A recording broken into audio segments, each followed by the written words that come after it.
I had an esteemed professor who served in our White House, who served at various levels of state government. Very distinguished gentleman. He said one thing to me just before the final days of our class. He said, always carry a Constitution in your pocket. And I always wondered, why would a man, a successful person, a family man, college professor, why would he, in a cryptic way, say to me, always carry a Constitution in your pocket? I don't have a definitive answer just yet for why he suggested that. However, it is interesting with how our world is functioning currently that a lot of our core principles, our morals, our tenets are being called into question. How do we live correctly? How do we find happiness and joy and peace and harmony between one another? And so I think it is time that we take a step back and revisit some of the founding principles for why this country, we're supposed to be the greatest nation on earth. The greatest nation on earth. Just like any of the greatest people, the greatest buildings, the greatest accomplishments, there are some foundational truths and foundational principles that allowed that greatness to manifest. And so in order for us to get back to a place of greatness, of consistent greatness, I think we should take a look back at why, or really how our country was founded, and really delve into the mindset and ideology of those who crafted these guidelines. And so as we begin in this pocket-sized version of the United States Constitution, we'll begin with the reading of the Declaration of Independence. MidAtlanticFX brings your events to life with innovative lighting, sound, and video. From corporate meetings to immersive experiences, we deliver seamless production that captivates. Let us handle the details while you focus on what matters most. First, there's a little preface here, and we'll read that. So, the Declaration of Independence. The Declaration of Independence states the principles on which our government and our identity as Americans are based. Unlike other founding documents, the Declaration of Independence is not legally binding, but powerful. Abraham Lincoln called it a rebuke and a stumbling block to tyranny and oppression. It continues to inspire people around the world to fight for freedom and equality. And so we'll begin. The Declaration of Independence in Congress, July 4th, 1776. The unanimous declaration of the 13 United States of America. Sidebar, 13 is a very interesting number. When, in the course of human events, it becomes necessary for one people to dissolve the political bands which have connected them with another, and to assume, among the powers of the earth, the separate and equal station to which the laws of nature and of nature's God entitle them, a decent respect to the opinions of mankind requires that they should declare the causes which impel them to the separation. We hold these truths to be self-evident, that all men are created equal, that they are endowed by their Creator with certain unalienable rights, that among these are life, liberty, and the pursuit of happiness, that to secure these rights, governments are instituted among men, deriving their just powers from the consent of the governed, that whenever any form of government becomes destructive to these ends, it is the right of the people to alter or abolish it, and to institute a new government, laying its foundation on such principles and organizing its powers in such form as to them shall seem most likely to affect their safety and happiness. Prudence, indeed, will dictate that governments long established should not be changed for light and transient causes. And accordingly, all experience hath shown that mankind are more disposed to suffer while evils are sufferable than to right themselves by abolishing forms to which they are accustomed. But when a long train of abuses and usurpations, perusing invariably the same object, evinces a design to reduce them under absolute despotism, it is their right, it is their duty to throw off such government and to provide new guards for their future security. Such has been the patient sufferance of these colonies, and such is now the necessity which constrains them to alter their former systems of government. The history of the present King of Great Britain is a history of repeated injuries and usurpations, all having in direct objection the establishment of an absolute tyranny over these states. To prove this, let facts be submitted to a candid world. He has refused his assent to laws the most wholesome and necessary for the public good. He has forbidden his governors to pass laws of immediate and pressing importance, unless suspended their operation till his assent should be obtained. And when so suspended, he has utterly neglected to attend them. He has refused to pass other laws for the accommodation of large districts of people, unless people would relinquish the right of representation in the legislature, a right inestimable to them and formidable to tyrants only. He has called together legislative bodies at places unusual, uncomfortable, and distant from the depository of their public records, for the sole purpose of fatiguing them into compliance with his measures. He has dissolved representative houses repeatedly, for opposing with manly firmness his invasions on the right of the people. He has refused for a long time, after such dissolutions, to cause others to be elected, whereby the legislative powers, incapable of annihilation, have returned to the people at large for their exercise, the state remaining, in the meantime, exposed to all the dangers of invasion from without and convulsions within.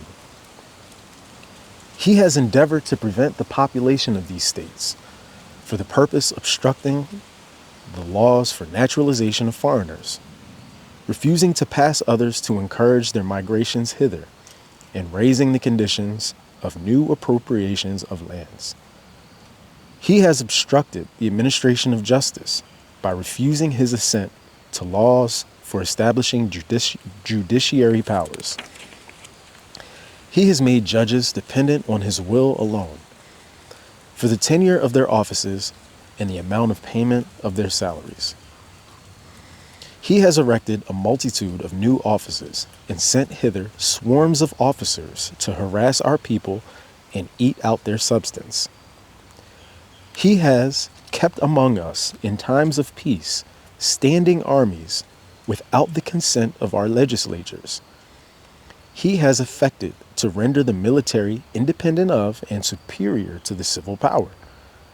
He has combined with others to subject us to a jurisdiction foreign to our Constitution and unacknowledged by our laws, giving his assent to their acts of pretended legislation, for quartering large bodies of armed troops among us, for protecting them by a mock trial from punishment for any murders which they should commit on the inhabitants of these states, for cutting off our trade with all parts of the world, for imposing taxes on us without our consent, for depriving us, in many cases, of the benefits of trial by jury, for transporting us beyond seas to be tried for pretended offenses, for abolishing the free system of English laws in a neighboring province, establishing therein an arbitrary government, and enlarging its boundaries so as to render it at once an example and fit instrument for introducing the same absolute rule into these colonies,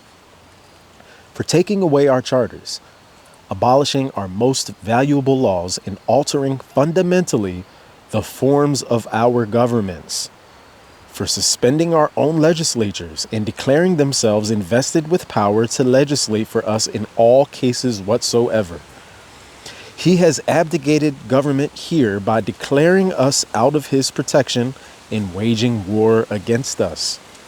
He has plundered our seas, ravaged our coasts, burnt our towns, and destroyed the lives of our people.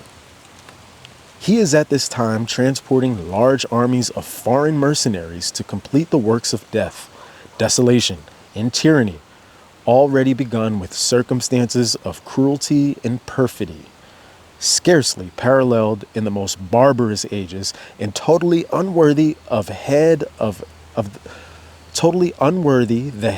a civilized nation.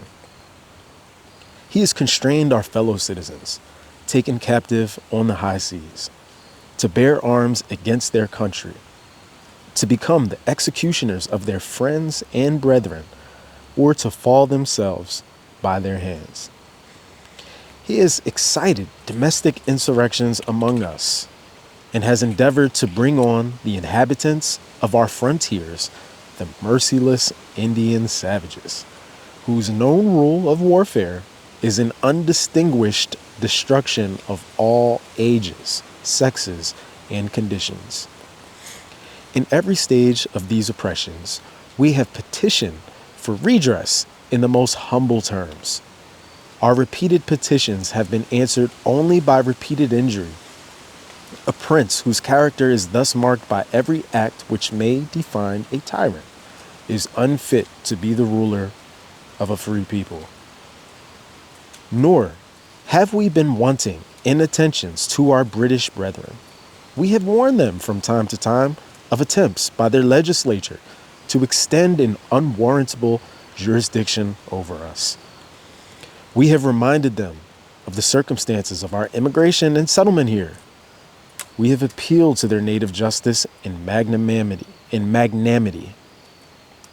We have conjured them by the ties of our common kindred to disavow these usurpations, which would inevitably interrupt our connections and correspondence. They too have been deaf to the voice of justice and consanguinity. We must therefore acquiesce in the necessity which denounces our separation and hold them as we hold the rest of mankind, enemies in war, in peace, friends. We therefore, the representatives of the United States of America, in General Congress assembled, appealing to the Supreme Judge of the world for the rectitude of our intentions, do in the name and by authority of the good people of these colonies, solemnly publish and declare that these united colonies are, and right ought to be, free and independent states, that they are absolved from all allegiance to the British Crown, and that all political connection between them and the state of Great Britain is, and ought to be, totally dissolved, and that, as free and independent states, they have full power to levy war, conclude peace, contract alliances, establish commerce, and to do all other acts and things which independent states may of right do. And for the support of this declaration, with a firm reliance on the protection of the divine providence, we mutually pledge to each other our lives, our fortunes, and our sacred honor. John Hancock. Okay? And these are the names of men who, came together to frame the great work known as the Constitution. Okay? From New Hampshire, you have Josiah Bartlett, William Whipple, Matthew Thornton. From Massachusetts Bay, you have Samuel Adams, John Adams, Robert Treat Paine, and Elbridge Gerry. From Rhode Island, Stephen Hopkins, William Ellery. From Connecticut, Roger Sherman, Samuel Huntington, William Williams, Oliver Wolcott. From New York, you have William Floyd, Philip Livingston, Francis Lewis, and Lewis Morris. From New Jersey, you have Richard Stockton, John Witherspoon, Francis Hopkinson, John Hart, and Abraham Clark. From Pennsylvania, you have Robert Morris, Benjamin Rush, Benjamin Franklin, John Morton, George Clymer, James Smith, George Taylor, James Wilson, and George Ross. From Delaware, you have Caesar Rodney, George Reed, and Thomas McKean. From Maryland, Samuel Chase, William Packer, Thomas Stone, and Charles Carroll of Carrollton. From Virginia, you have George Wythe, Richard Henry Lee, Thomas Jefferson, Benjamin Harrison, Thomas Nelson, Francis Lightfoot Lee, Carter Braxton. In North Carolina, you have William Hooper, Joseph Hughes, and John Penn. From South Carolina, you have Edward Rutledge, Thomas Hayward, Thomas Lynch, and Arthur Middleton. And last but not least, in Georgia, you have Burton Gwinnett, Lyman Hall, and George Walton. So today we've gone through the Declaration of Independence, which of course is associated with our national holiday, July 4th, the 4th of July, Independence Day. And I think maybe we should have, as Americans, a ritual where on the 4th of July, we actually read the Declaration of Independence. We should actually read the Declaration of Independence. Because reading this is a sobering reminder of what tyranny looks like. And in high school,